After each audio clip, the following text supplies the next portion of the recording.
முன்னாலே இருந்த எம்பி 5 வருஷ காலத்துல என்ன பண்ணாருன்னு எனக்கு ஒன்றும் தெரியலீங்க. நான் வேணா மத்திய அரசாங்கத்துல பல்வேறு திட்டங்களை நாங்க செஞ்சது வேணா நாங்க சொல்ல முடியும். டிஃபென்ஸ் இனோவேஷன் ஹப் கொண்டு வந்தோம். முதன்முறையாக நாட்டிலேயே கொடிசியாவுக்கு 20 கோடி ரூபாய் கொடுத்து இன்னைக்கு நம்ம ஊரோட இளைஞர்கள் ராணுவ தளவாடங்களை ஆராய்ச்சி பண்ணி புது கண்டுபிடிப்புகளை சப்ளை பண்ற அளவுக்கு மாறி இருக்கோம். புதுசா வந்தே பாரத் 2 கொண்டு வந்திருக்கோம். உள்கட்டமைப்பு வசதிகளுக்காக இந்த மாதிரி பாலங்கள், ரோடு இதெல்லாம் புதுசா கொண்டு வந்திருக்கோம். இந்த மாதிரி அதே மாதிரி மோட்டார் பம்ப் செட்டுகளுக்கு தனியா ஒரு ஆராய்ச்சி மையம் மத்திய அரசாங்கத்தோட உதவியோடு இங்க அமைக்கப்பட்டிருக்கு. சிறு குறு தொழில் நிறுவனங்களுக்கு கொரோனா காலத்துல அதிகமாக கடன் உதவி பெற்றது இந்த மாவட்டம் தான். இந்த மாதிரி நாங்க கொண்டு வந்தெல்லாம் சொல்றோம். ஆனா கம்யூனிஸ்ட் எம்பி இங்க வரக்கூடிய மத்திய மந்திரிகளை கூட ஒரே ஒரு தடவை தான் நான் பார்த்த அவரை. மற்றபடி அவர் என்ன பண்ணாருன்னு எனக்கு தெரியலீங்க. ஒருவேளை அவர் ஏதாவது சொன்னாருன்னா கேட்டு சொல்லுங்க.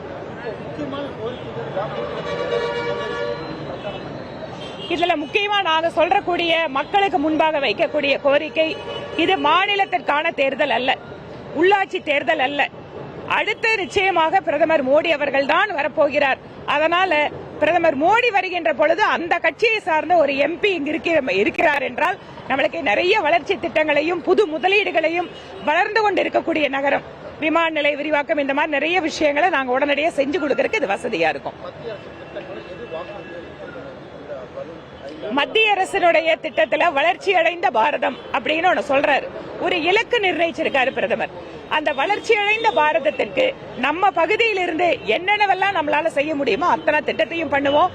குறிப்பாக அதிகமா கல்லூரிகள் இருக்கக்கூடிய பகுதி, இளைஞர்களுக்கு வேலைவாய்ப்பு உருவாக்கத்துக்கு அதிகமா சிறு குறு தொழில் நிறுவனங்கள் இருக்கிற பகுதி, அவங்களுக்கு ஒரு பெரிய முதலீடு வருகின்ற பொழுது ஒரு உற்பத்தி கேந்திரமா மாத்திரக்க வாய்ப்பு இருக்கு.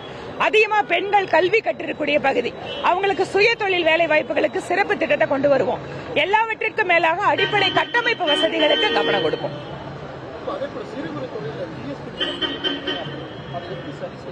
ஜிஎஸ்டி ஆரம்பத்தில் கொண்டு வந்த போது இங்க நான் எம்எல்ஏ கூட கிடையாது. ஆனா கூட சிறு குறு தொழில் நிறுவனங்கள் எல்லாத்தையும் இலவசமாக ஜிஎஸ்டி பதிவு பண்ணி கொடுத்த சேவையை ஆரம்பிச்சோம். கிட்டத்தட்ட 6 மாத காலம் பண்ணி ஆயிரக்கணக்கான தொழில் நிறுவனங்களுக்கு நாங்க பதிவு பண்ணி கொடுத்தோம். அதுக்கப்புறம் மத்திய அமைச்சர்களை இங்க வர வச்சு ஜிஎஸ்டி சம்பந்தமான எந்த பிரச்சனைகளுக்கும் அவங்களுக்கு எங்கெல்லாம் சிக்கல் வருதோ அதெல்லாம் சரி பண்ணி கொடுத்தோம். இப்போ ஜிஎஸ்டினால நிறைய பிசினஸ் பண்றவங்க, ட்ரேட் பண்றவங்க எல்லாம் ரொம்ப ஸ்மூத்தா போயிட்டு இருக்குங்கிறாங்க. ரீஃபண்ட் மட்டும் ஒரு சில இடங்கள்ல பிரச்சனை சொல்றாங்க. அத கூட ஆன்லைன் வாயிலாக அந்த அதிகாரிகளை வர வச்சு ஒவ்வொரு அமைப்புகளோட நாங்க உட்கார்ந்து பேசி அவங்களுக்கு தீர்வுகளை கொடுப்போம்.